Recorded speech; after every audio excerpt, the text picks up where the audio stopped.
Hello everyone, welcome back. तो एक नई वीडियो में आपका स्वागत है। और आज हम लोग उस स्टेज पे भी एक तरह से पहुंच चुके हैं जहां पर हम लोग अब इम्पोर्टेंट टॉपिक्स या इस तरह के डिस्कशंस जहां पे हम लोग कुछ चुने हुए क्वेश्चंस में से कुछ चीज़ें एक्सट्रैक्ट करने की कोशिश करेंगे कि यहाँ से किस तरह के क्वेश्चंस बनने की प्रोबेबिलिटी और बन सकती है। तो आज हम लोग उसी तरह से कुछ प्रीवियस ईयर क्वेश्चंस उठाएंगे जो कि मतलब बहुत ज़्यादा पुराने नहीं, पिछले 2 सालों में आए हुए 20-21 के दो चार क्वेश्चन इस तरह के करेंगे जहाँ पे ये संभावना देखेंगे कि यहाँ से क्वेश्चंस किस तरह से बन सकते हैं। ठीक है ना, जो आने वाला एग्जाम है उसमें किस तरह से यहाँ से क्वेश्चंस एक्सट्रैक्ट किए जा सकते हैं उसकी प्रोबेबिलिटी देखेंगे, किस तरह से हम लोग इस काम को कंप्लीट करते हैं। ठीक है, तो एक पहले क्वेश्चन से उठाएंगे जहाँ पे हम लोग क्वांटम मैकेनिक्स की थोड़ी सी बातें करेंगे। ठीक है ना, तो फटाक से क्वेश्चन देखते हैं। तो पहले क्वेश्चन से शुरुआत करेंगे जहाँ पे हम लोगों ने एक क्वांटम मैकेनिक्स क्वेश्चन लिया हुआ है जहाँ पे एक तरह से ऑपरेटर्स की थोड़ी सी बात है, एक्सपेक्टेशन वैल्यू की थोड़ी सी बात है। तो क्वेश्चन मैंने कुछ इस तरह से इसके कुछ छोटी छोटी चीज़ें लिख ली हुई हैं जहाँ से क्वेश्चन मुझे आइडिया लग रहा है क्या है ये। तो इसमें दिया हुआ है कि एक वेव फंक्शन है। ठीक है ना, एक वेव फंक्शन है और वो वेव फंक्शन का जो फॉर्म है वो कुछ इस तरह का है कि 1/√2 psi 1 plus I by √2 Sai 2, इस तरह से ये दिया हुआ है अपने जो ऑर्थोनॉर्मल बेसिस के फॉर्म में। ठीक है, और यहाँ पे आपसे बोला गया है कि एक ऑपरेटर है ओ। क्या चीज़? एक ऑपरेटर दिया गया है, एक डिफाइन किया गया ऑपरेटर जो कि है ओ। और ओ इस तरह से ऑपरेट करता है कि जब हम ओ को साई 1 पे ऑपरेट कराते हैं तो इट गिव्स अस साई 2। ठीक है, और ओ को जब हम साई 2 पे ऑपरेट कराते हैं तो आपको मिलता है 1/√2 psi 1 plus psi 2। I hope question आपको क्लियर हो गया। अब आपसे बोला गया expectation value of O. Expectation value of O, आपसे इस ऑपरेटर की एक्सपेक्टेशन वैल्यू पूछेगी। तो एक्सपेक्टेशन वैल्यू हम लोग किस तरह से निकालते हैं, देखो ध्यान से। ठीक है, एक्सपेक्टेशन वैल्यू निकालने का तरीका क्या होता है कि साई ओ साई बाई ब्रैकेट साई। ये वाला टर्म क्यों लिखते हैं, याद है? ये वाला टर्म क्यों लिखते हैं? अपन क्वांटम मैकेनिक्स से बात कर चुके हैं। क्योंकि हम अगर जो हमारा वेव फंक्शन है वो नॉर्मलाइज नहीं है तो ये वाला जो क्वांटिटी है ये उसको नॉर्मलाइज करने के लिए यूज किया जाता है। तो एक बार चेक कर लेते हैं, अगर ये नॉर्मलाइज है तो हमें उसकी जरूरत ही नहीं पड़ेगी। कहते करते कैसे? इसका स्क्वायर यानी 1/2 प्लस इसका स्क्वायर यानी 1/2। क्या आ जाएगा यहाँ से? एक चीज हमेशा ध्यान रखना, कई बच्चे यहाँ पे गलती क्या करते हैं वहां पे, वो सिर्फ इसका स्क्वायर जब लेते हैं तो यहाँ पे माइनस लगा देते हैं स्क्वायर। लेकिन आपको ध्यान रखना है कि जो हम चेक करते हैं तो उसमें होता है mod C1 square plus mod C2 square. तो जब यहाँ पर माइनस आ रहा होगा उसको हम प्लस कर देंगे। ठीक है ना, ओके। क्या आ जाएगा यहाँ से? ये 1/2 1 हो गया, यानी ये हमारा नॉर्मलाइज है। इसका मतलब अब यहाँ पे इसका रूल सिंपल क्या है? 1। अब हमें कुछ करने की जरूरत नहीं है। ठीक है, आ जाओ ओ कैलकुलेट करके देखते हैं क्या आएगा। सबसे पहले करने का तरीका क्या होता है, आप ओ को साई पर ऑपरेट करें। ओ को साई पर ऑपरेट करें, जब हम ओ को साई पर ऑपरेट करेंगे क्या आएगा यहाँ से? 1/√2 तो कांस्टेंट है, ओ ऑपरेट होगा साई 1 पे प्लस I/√2 कांस्टेंट है, ओ ऑपरेट होगा साई 2 पे। करेक्ट है? ओ अगर साई 1 पे ऑपरेट होता है तो हमें क्या मिलता है? साई 2। क्या आ जाएगा यहाँ से? 1/√2 साई 2 प्लस I/√2। ओ को साई 2 पर ऑपरेट कराएंगे तो क्या मिलेगा हमारे पास? 1/√2 साई 1 प्लस साई 2। करेक्ट है? इसको हम लोग और थोड़ा सा रीअरेंज करके लिख सकते हैं। क्या आएगा यहाँ से? साई 1 वाला टर्म पहले लिख लेंगे, I/2 साई 1 प्लस साई 2 के साथ में क्या है? यहाँ पे I/2 है और 1/√2 है, तो साई 2 के साथ में क्या लिख देंगे? I/2 plus 1/√2 Sai 2। I hope ये बात समझ आ गई होगी। तो ये हमारे पास आ गया when we operate O on psi. अब हमें क्या करना है? ब्रा साई निकालना है। ठीक है ना, क्या आ जाएगा यहाँ से? ब्रा साई कर लो, इसका मतलब इसका कॉम्प्लेक्स कॉन्जुगेट, तो क्या आ जाएगा? 1/√2 psi1, आई का हो जाएगा -i/√2 psi2। करेक्ट है। बस अब करना क्या है, ब्रास आई का ओ कैट साई से मल्टीप्लाई, तो है वो मल्टीप्लाई का एक तरह से आप लोग इसको ऑपरेट मतलब इसका प्रोडक्ट करा देंगे। ठीक है, करा दो।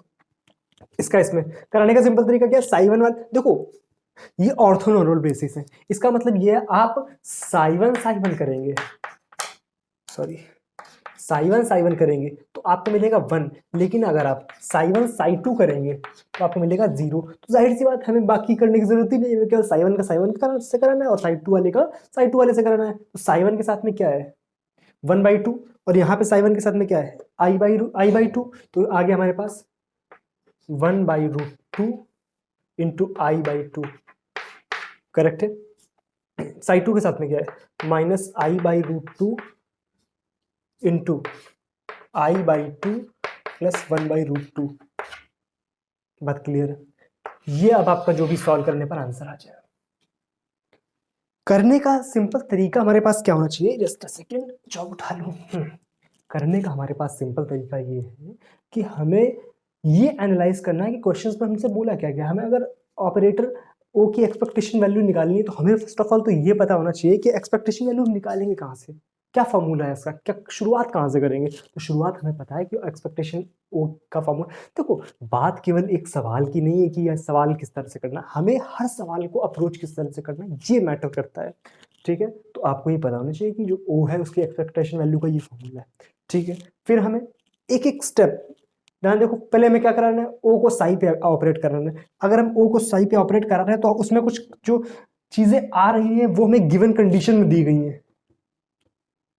ठीक है ना, फिर हमने क्या किया, साई का कॉम्प्लेक्स कॉन्जुगेट लिया, उसके साथ मल्टीप्लाई कर दिया, आंसर आ गया। इस तरह से आपको आइडिया लगाना है कि हम किस तरह से इस क्वेश्चन को टैकल करने वाले हैं। आई होप मेरी बात आपके मगज में घुस रही है, समझ आई बात। इसको उतारो। अच्छा, अब अगला क्वेश्चन सेलेक्ट करते हैं, वो भी क्वांटम मैकेनिक्स का, ये पार्टिकल फिलिंग से रिलेटेड है। ठीक है ना, मैंने इंपॉर्टेंट टॉपिक्स वाले जो वीडियो था उसमें भी इसका डिस्कशन, इस तरह का डिस्कशन किया हुआ है कि पार्टिकल फिलिंग से क्वेश्चंस जो बनते हैं वो काफ़ी इंपॉर्टेंट होते हैं। ठीक है ना, वहाँ पे आपको देख, क्योंकि वैरायटी काफ़ी ज़्यादा हो जाती है वहाँ पे। ठीक है, तो क्वेश्चन भी कुछ इस तरह से है कि आपके पास एक 1 डायमेंशनल पोटेंशियल वेल दिया गया है, मतलब सिंपल 1D बॉक्स दिया गया है, ऐसे समझ सकते हैं। ठीक है, और 5 इलेक्ट्रॉन्स दिए हुए हैं आपके पास, क्या चीज, 5 इलेक्ट्रॉन्स को इसमें फिल करना है। ठीक है, आपसे बोल रहा है, अब क्वेश्चन समझ रहे हैं आपसे, क्वेश्चन में आपसे बोल रहा है कि आपको अपर मोस्ट स्टेट की एनर्जी बतानी है, कितनी होगी। मैं रख देता हूं, आपको अपर मोस्ट स्टेट की एनर्जी बतानी है। ठीक है, देखो ध्यान से, जस्ट अ सेकेंड।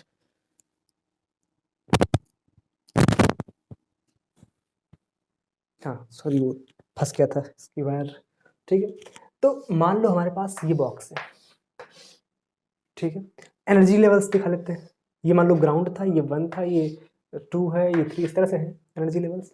अब एक बात हमें ये समझनी है कि जब भी हम इलेक्ट्रॉन्स को भर रहे हैं तो एक एनर्जी लेवल में कितने इलेक्ट्रॉन्स भर जाते हैं। आपको शायद पता होगा कि एक एनर्जी लेवल में 2 इलेक्ट्रॉन्स हम भरते हैं।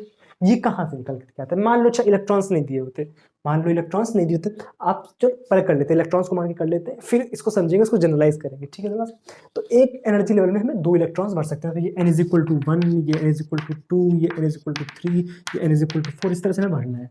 तो पहले वाले में कितने आ जाएंगे 2, दूसरे वाले में फिर से 2, बचा कितना 1, तो कहाँ आ जाएगा इससे ऊपर वाले में। इसका मतलब ये है जो अपर मोस्ट है वो n = 3 के करस्पॉन्डिंग है, वो n = 3 के करस्पॉन्डिंग, और उसमें इलेक्ट्रॉन कितना है 1। तो टोटल एनर्जी लिखेंगे हम जो हमें निकालनी है अपर मोस्ट से स्टेट की। अपर मोस्ट स्टेट में इलेक्ट्रॉन 1 है और एनर्जी के जो वो n = कितना है 3। तो हमारे पास फॉर्मूला क्या होता है, n² π² h² / 2ma², जहाँ पे a क्या होती है इसकी लेंथ, n की वैल्यू कितनी है यहाँ पर 3, 3 3 जा 9, 9 π² h² / 2ma²। This is the answer. Answer main important बात ये नहीं कि आंसर क्या है इसका, जो मेन बात है वो ये है कि हमें किस तरह से इस क्वेश्चन के बेसिस पे ये आइडिया लगाना है कि अब अगले क्वेश्चन क्या बन सकते हैं इस पे। मान लो इसी पे आपसे बोल दिया गया है, मान लो मैंने बोल दिया आपसे कि एक 1D बॉक्स है, ठीक है, और उसमें मैंने 5 इस तरह के जो पार्टिकल्स भरे हुए हैं, या 5 नहीं, मान लो हमने 7 पार्टिकल्स भरे हुए हैं, 7 पार्टिकल्स भरे हुए हैं, और वो जो 7 पार्टिकल्स हैं उनकी स्पिन जो है दैट इज 3/2, ठीक है ना। इसमें हम लोगों ने 7 इस तरह के पार्टिकल्स को भरा हुआ है जो जिनकी स्पिन 3/2 है, इतने पार्टिकल्स है इसमें, ठीक है। अब आपसे बोला जा सकता है यहाँ पे कि बताओ टोटल एनर्जी कितनी है, टोटल एनर्जी पूछ सकता है, आपसे बोल सकता है कि बताओ अपर मोस्ट स्टेट की अपर मोस्ट एनर्जी लेवल, उसकी एनर्जी कितनी, मतलब जहां पे पार्टिकल है वो अपर मोस्ट। क्या करेंगे, फर्स्ट ऑफ ऑल पहले तो हमें ये देखना है कि क्या मतलब क्या है स्पिन 3/2 का। यहाँ पे इलेक्ट्रॉन दिया गया था तो हमें ज़्यादा दिमाग लगाने की जरूरत नहीं है। हाँ, तो अपन ये बात कर रहे थे कि क्या बात कर रहे थे, थोड़ा सा प्रॉब्लम आ गई थी कुछ, ठीक है, इमरजेंसी। तो क्या बात कर रहे थे, हाँ, हमें स्पिन 3/2 दिया गया है, इससे क्या हम रिजल्ट निष्कर्ष निकालते हैं, ठीक है। तो स्पिन 3/2 जब भी हमें किसी पार्टिकल की स्पिन दी हुई होती है तो वहां से हम ये आइडिया निकालते हैं कि उसकी डिजेनरेसी कितनी है, ठीक है। तो जो डिजेनरेसी निकालने का तरीका होता है वो ये होता है 2s+1। यहाँ पे s जो है वो स्पिन को बताता है कि पार्टिकल की स्पिन क्या है, ठीक है। तो यहाँ पे अगर आप स्पिन को रखें तो कितना है यहाँ पे 2 × 3/2 + 1, यानी क्या आ गया यहाँ से 4, यानी इसकी जो डिजेनरेसी है वो 4 है, यानी एक जो एनर्जी लेवल है उसमें 4 पार्टिकल्स फिल किए जा सकते हैं, ये इससे निष्कर्ष निकल कर आता है। इसका मतलब ये है कि अगर हम ये बॉक्स बनाएं इस तरह से, ठीक है, ये n = 1, n = 2, n = 3, n = 4, ठीक है। अब हमें 7 पार्टिकल्स भरने हैं, 7 पार्टिकल्स का मतलब क्या है, एक एनर्जी लेवल में कितने भर सकते हैं, 4, इसका मतलब 1 2 3 4, बचे कितने 3, तो यहाँ कहाँ आ जाएंगे 1 2 3। क्या बात समझ आई है। इसका मतलब ये है कि जो हमें अपर मोस्ट एनर्जी स्टेट दी गई है वो ये वाली n = 2 के करस्पॉन्डिंग। इसका मतलब हमें जो निकालना है यहाँ पे आंसर अपर मोस्ट स्टेट के लिए, तो E फॉर अपर मोस्ट, या इसको हम लिख देते हैं EU, यानी अपर मोस्ट के लिए, ठीक है। क्या आ जाएगा यहाँ से, यहाँ पे n की वैल्यू कितनी है 2, यानी फॉर्मूला क्या था n² π² h²/2m², यानी n², यानी 2 2 ज़ा 4, 4 π² h²/2ma², क्लियर। और उसमें जो पार्टिकल्स हैं वो कितने हैं 3, 3 से मल्टीप्लाई करा दो, बन गया हमारे पास, क्या आ गया यहाँ से 4 3 ज़ा 12, 12 π² h²/2ma², यही आंसर है किसका, अपर मोस्ट एनर्जी लेवल का। टोटल एनर्जी पूछ दीजिए, टोटल एनर्जी के लिए क्या करेंगे, देखो ध्यान से, n = 1 में 4 पार्टिकल है, यानी n = 1 यहाँ पर रखेंगे तो उससे क्या आएगा हमारे पास, E1 की वैल्यू आ जाएगी हमारे पास π² h²/2ma², n की वैल्यू 1 रखने पर, और पार्टिकल कितने 4, 4 का multiply, this plus this, 12 4 16, 16 π² h²/2ma², this is the total energy of this particles, इन वाले पार्टिकल्स की टोटल एनर्जी कितनी 16 π² h²/2ma²। कोई दिक्कत यहाँ तक, 12 और 4 इसको जोड़ के, ठीक है ना, EU + E1 इसको अगर हम जोड़ेंगे तो हमारे पास टोटल एनर्जी आ जाएगी। तो हमें ये आइडिया लगाना है कि जो क्वेश्चन दिया गया है वहां से अगला क्वेश्चन बनने की क्या प्रोबेबिलिटी हो सकती है। बात क्लियर है यहाँ तक, कोई दिक्कत, पक्का, उतारो इसको। अगला क्वेश्चन जो पिक किया है वो मैंने ओपैम्प से किया हुआ है, ठीक है। ओपैम्प एक बहुत अच्छा टॉपिक है, सरल टॉपिक कह सकते हैं इसको, इसको टफ टॉपिक्स नहीं बोल सकते हैं, ठीक है। बहुत इजी टॉपिक होता है, क्वेश्चंस यहाँ से जैन की बात करें तो काफ़ी इजी आते हैं, ठीक है ना। ये पिछले सालों में ही कुछ आया हुआ, पिछले 2 सालों में से किसी एक साल का क्वेश्चन, ठीक है। तो कुछ इस तरह से सर्किट दिया हुआ था,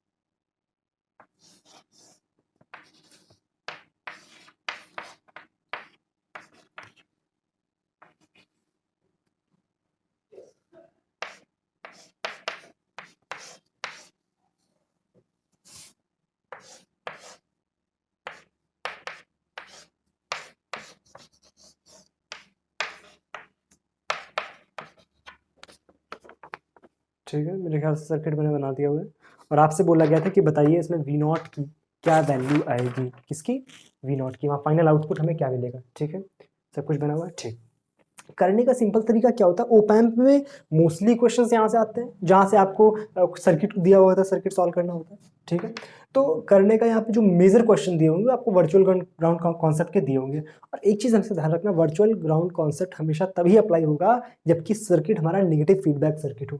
फीडबैक जब तक नेगेटिव नहीं होगा तब तक आपका वर्चुअल ग्राउंड कॉन्सेप्ट अप्लाई नहीं। क्या होता है कॉन्सेप्ट, यहाँ का और यहाँ का पोटेंशियल सेम कर देते हैं। ये बस सिंपल यही है कि वर्चुअल ग्राउंड कॉन्सेप्ट में क्या करते हैं, अगर नेगेटिव फीडबैक है आइडियल सर्किट तो यहाँ पर हम इन दोनों की जो वोल्टेजेस होते हैं उसको इक्वल कर देते हैं। ठीक है, तो आप देख रहे होगे कि यहाँ पर ये ग्राउंड से कनेक्टेड, इसका मतलब यहाँ पर पोटेंशियल जीरो, तो यहाँ पर भी कितना होगा, जीरो। अब इस वाले पॉइंट पे आपको केवीएल इक्वेशन लगाना है। ठीक है, तो यहाँ पर आप केवीएल लगाएंगे तो यहाँ पे जीरो है, यहाँ पे V1 है इधर साइड, यहाँ पे मान लो आपको एक पोटेंशियल V डैश। ठीक है, तो V डैश मान लेते हैं। अब यहाँ पे लगाओ, देखो ध्यान से, zero minus V1 by are, इस वाले में लगा दो, plus zero minus V dash by 10R is equal to zero. सही है, सॉरी केसीएल क्या लगाया यहाँ पे हम लोगों ने, केसीएल, किरचॉफ करंट लॉ। ठीक है, केसीएल लगाया है। अच्छा भाई, क्या आ गया यहाँ से, माइनस, यहाँ पे 10 आप एलसीएम ले लो, यहाँ भी 10 का मल्टीप्लाई करा दो, यहाँ पर भी 10 का मल्टीप्लाई करा दो, क्या जाएगा, minus 10V1 minus V dash is equal to zero. तो यहाँ से V डैश की वैल्यू क्या आ गई, 10V1 माइनस का। ठीक है, तो यहाँ पे इसकी वैल्यू क्या लिख सकते हैं, माइनस 10V1। फिर से आप क्या करेंगे, यहाँ पर वर्चुअल ग्राउंड को, यहाँ पर वर्चुअल ग्राउंड लगाएंगे, ये जीरो तो यहाँ पर भी जीरो हो गया। ठीक है, फिर से यहाँ पर आप केसीएल लगा दो, अगेन केसीएल जब लगाएंगे तो यहाँ पर देखो 1 2 3 ब्रांचेस हैं, 3 ब्रांचेस में आप केसीएल लगाएंगे तो क्या जाएगा यहाँ से, zero minus V2 by R, zero minus V dash by 5R, V dash की वैल्यू क्या, माइनस 10, तो माइनस माइनस प्लस 10 बाई, यहाँ पे V1 था शायद, V1 है ये। ठीक है, by 5R plus zero minus V nought by 10R is equal to zero. कोई दिक्कत, सॉल्व कर लो इसको, क्या जाएगा यहाँ से, देखो ध्यान से, ये आपका इसमें 2 का ऊपर नीचे मल्टीप्लाई होगा, इसमें आपका 10 का ऊपर नीचे मल्टीप्लाई होगा, एलसीएम सेम हो गया। अब 10R को उधर भेज दो, क्या जाएगा यहाँ से, V नॉट उधर चला जाएगा, V नॉट की वैल्यू यहाँ से आ गई आपके पास 20V1 minus 10V2, this is the answer. तो ओप एम्प में आपको ये ध्यान रखना है कि इस तरह के क्वेश्चंस आ सकते हैं जहाँ पे आपको वर्चुअल ग्राउंड अप्लाई करवाया जा सकता है और उनको सिंपली केसीएल लगा के आप क्वेश्चंस को टैकल कर सकते हैं। तो ये क्वेश्चन मैंने इसी तरह से लिया हुआ है क्योंकि इस तरह क्वेश्चंस मैंने पहले डिस्कस भी नहीं किए थे और आने की प्रोबेबिलिटी काफ़ी होती है, एक आध क्वेश्चन हर एक आध साल में एक क्वेश्चन इस तरह के आते रहते हैं। ठीक है, तो आप इस क्वेश्चन को भी ध्यान रखें कि किस तरह से हम लोग अप्लाई करते हैं वर्चुअल ग्राउंड और किस तरह से किस पॉइंट पे हमें केसीएल लगाना है, वो इंपॉर्टेंट है। ठीक है, चलो उतारो।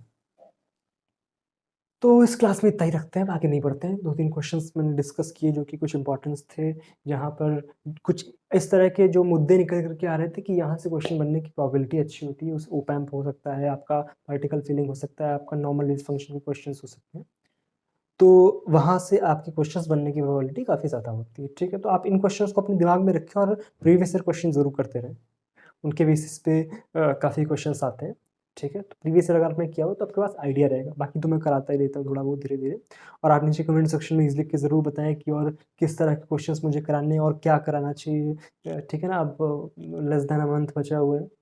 ठीक है, तो एग्ज़ाम धीरे धीरे धीरे धीरे आपका करीब आता जा रहा है, तो आप बताते रहें। इस तरह के पैंडेमिक में चीज़ों को हैंडल करना थोड़ा सा मुश्किल है, फिर भी आप पढ़ाई करें, है ना, वही सबसे मेन इंपॉर्टेंट चीज़ है। तो चलो मिलेंगे अब अगली वीडियो में, अपने सजेशन ज़रूर देना नीचे। ठीक है, चलो लाइक कर देना। ठीक है, चलो मिलते हैं अगले वीडियो में, तब तक के लिए thank you so much, bye bye.